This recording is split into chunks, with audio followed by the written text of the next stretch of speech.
Imagine you are sitting in a bar somewhere in the Midwest, watching a live broadcast of the most important moment in your favorite team's season. A moment that has nothing to do with a game, nothing to do with a player making a play, nothing to do with anything that happens on the ice. You are watching a lottery, a glorified raffle, a machine with some balls in it and some envelopes on a table, and every single ping pong ball that drops out of that machine is supposedly random, supposedly fair, supposedly the product of a system designed by serious people to protect the integrity of the sport. And then something happens on screen that makes you grab your phone and start recording, and you watch it back, and you watch it back again.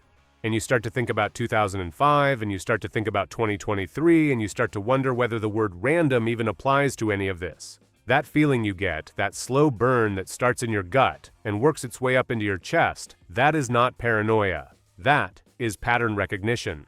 And tonight, we are going to talk about the NHL Draft Lottery, what it was supposed to be, what it has actually become, and why decade after decade, this league cannot seem to run a simple raffle without the whole thing looking like something out of the back room of a casino that does not want you asking too many questions.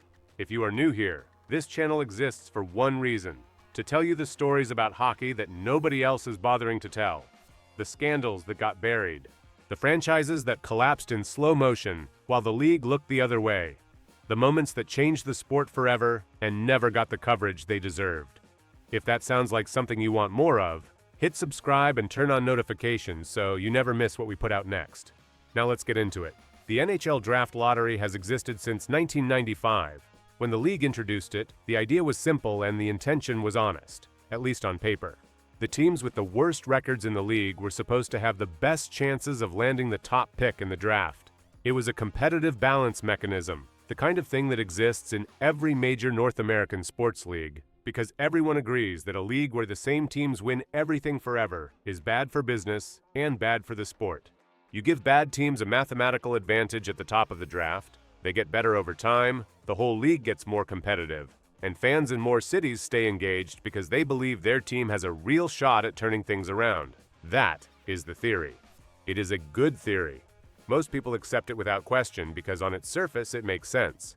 The problem is what happens when you take that theory and hand it to an institution that has a long and well-documented history of prioritizing league revenue, television markets, and franchise survival over everything else, including the thing it told you the lottery was designed to protect, the competitive integrity of the sport. What you get is a 30-year timeline of moments that do not add up, of results that seem to benefit exactly the teams and markets the league most needed to save, of live broadcast moments so strange that professional journalists started breaking down video frame by frame looking for answers, and of a structural opacity that no other major American sports league would be allowed to operate with.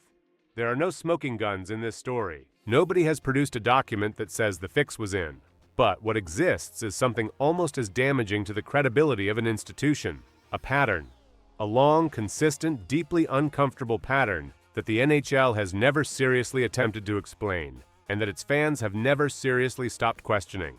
Before we go any further, I want to ask you something. If you have been following this story for years, and you know exactly what it felt like to watch this happen in real time, drop a comment below right now. Copy and paste this: "I watched this happen, and the league never answered for it." You are not alone in feeling that way. A lot of people watched the same thing and walked away with the same questions. Your comment might be the thing that makes someone else feel like they are not crazy for caring this much. So drop it below, and let's keep going. Let's start with 2005 because everything starts with 2005, and if you want to understand why a significant portion of the hockey world has never fully trusted this lottery, you have to understand what happened that year and exactly how it happened. The 2004 to 2005 NHL season did not happen. There was a lockout, the entire season was canceled, and for the first time in over 80 years, the Stanley Cup was not awarded. The league was in crisis. Players and owners were at war over a salary cap system that had been a point of contention for years, and the fallout was catastrophic for a sport that was already fighting for relevance in American markets, dominated by the NFL and the NBA. When the lockout finally ended and the league prepared to return, everybody knew what was coming in the draft. Sidney Crosby, a teenager from Cole Harbour, Nova Scotia, who scouts and executives across the sport had already quietly agreed was the most extraordinary prospect the game had seen since Mario Lemieux. The kind of player who comes along once in a generation. The kind of player who can do things that have no business being done at the professional level. The kind of player who does not just help a franchise win, he redefines what the franchise is. Every team in the league wanted him. But because a full season had not been played, there were no standings to use as the basis for a weighted lottery. The league had to figure out a different way to determine which teams would have which odds, and they ultimately gave all 30 teams a chance to win the top pick. Under that system, the Pittsburgh Penguins, a franchise that at the time was genuinely seriously documented on the record close to bankruptcy and openly threatening to relocate to Kansas City if they did not get a new arena deal, won the right to select Sidney Crosby. And here's the part of the story that has lived in the back of the hockey world's brain ever since. Nobody saw the draw happen. The lottery was conducted behind closed doors. There was no live broadcast of the actual selection process. Gary Bettman walked out from behind a curtain holding the Pittsburgh Penguins logo and told the world that the Penguins had won. And that was it. That was the whole thing. Take it or leave it. The most consequential draft lottery in the history of the sport. The one that would hand the most coveted prospect in a generation to a franchise that needed him to survive. And the league held it in a room where no cameras were rolling and no independent observers were watching. And the only account of what happened is the account that Gary Bettman provided when he walked out from behind that curtain. The Penguins got Crosby, they built a new arena, they won 3 Stanley Cups. The franchise survived and thrived and became one of the dominant brands in the sport. Everything worked out beautifully for everybody involved, and the lottery that made all of it possible happened in a room that nobody else was allowed to be in. The 2020 lottery was different because it was on television. The league had moved to a live broadcast format, partly because the closed-door format had been a public relations problem for years, and partly because a live draw is simply more compelling content for a league that is always looking for ways to generate excitement during the offseason. But going live does not automatically mean going transparent, and the 2020 draft lottery demonstrated that with almost painful clarity. During the second phase of the lottery, the phase where the final positions were being determined, a representative from Ernst & Young, the accounting firm that the NHL had contracted to supervise the process and lend it an air of independent legitimacy, was handling the balls that would go into the drawing machine. On live television, broadcast by ESPN, this representative visibly fumbled with the ball belonging to the New York Rangers before inserting it into the machine. It was not subtle. People watching at home could see it happen in real time. Gary Bettman had to step in on the broadcast to physically examine the ball and confirm its identity before the draw continued. The Rangers won that portion of the lottery. They did not win it narrowly or by coincidence. They won it in the draw that immediately followed the moment their ball had been visibly mishandled on national television. The social media response was immediate and ferocious. People pulled the video apart frame by frame. They made comparisons of ball weights and ball sizes. They looked at the timestamp of the fumble and the timestamp of the draw result, and they wrote long, detailed threads about what they believed they had seen. Ernst & Young released a statement. The league released a statement. The Rangers won their lottery spot, and nothing changed, and nothing was investigated by any independent body with the authority to actually compel the league to explain what happened. But if 2005 was the lottery that built a dynasty, and 2020 was the lottery that broke the internet for a week, then 2023 is the lottery that most clearly illustrates why this conversation is about something deeper than rigged ping pong balls. In 2021, the Chicago Blackhawks were fined $2 million by the NHL after an independent investigation confirmed that the franchise had spent more than a decade covering up the sexual assault committed by assistant coach Brad Aldrich against player Kyle Beach during the 2010 championship run. $2 million. That is the number the NHL decided represented the appropriate financial consequence for an organization that protected a predator, silenced a victim, and won championships while doing it. $2 million. For context, that is less than the annual salary of a league minimum player. It is less than what some teams spend on pregame skate staff and equipment in a single season. It was, by any honest accounting, not a punishment.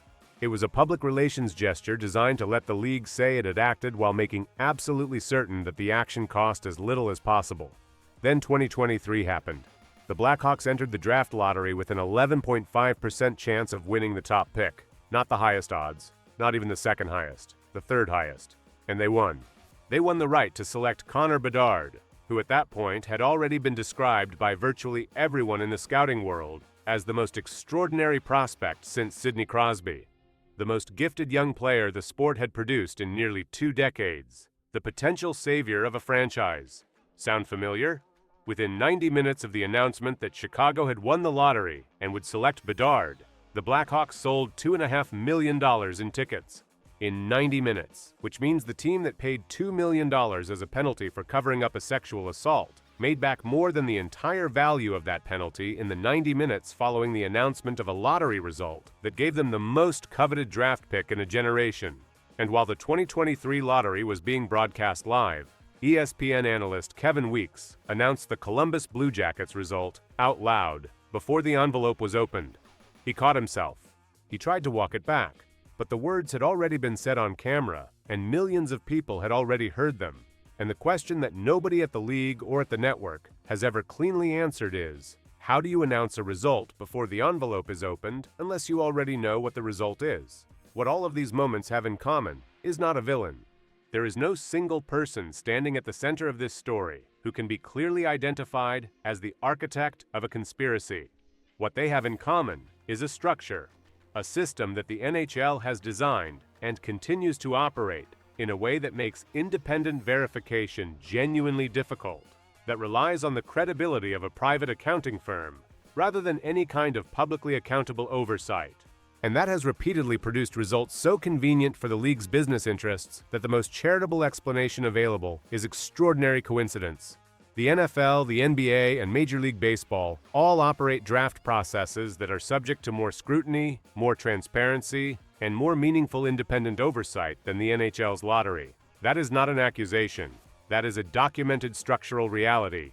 The NHL chose to build this system. The NHL chose to keep running it with the level of transparency it has provided.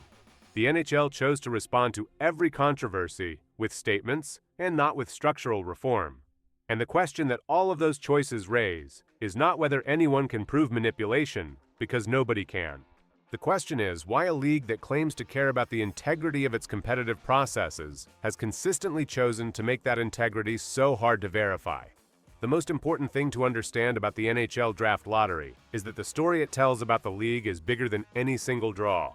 It is a story about an institution that has spent decades making choices that prioritize survival over transparency, that has responded to its most damaging moments with minimum cost penalties and maximum benefit lottery wins, and that has never once looked at the pattern of its own history and said publicly, out loud, here is what we are going to do differently, so that you can trust this.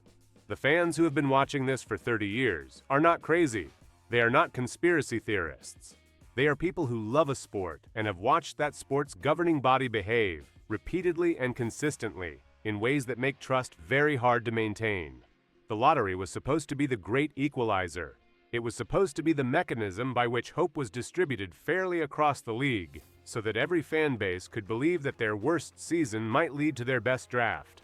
Instead, it has become one of the most reliable sources of skepticism in professional sports, a system that the league defends without reforming and that its fans question without resolution.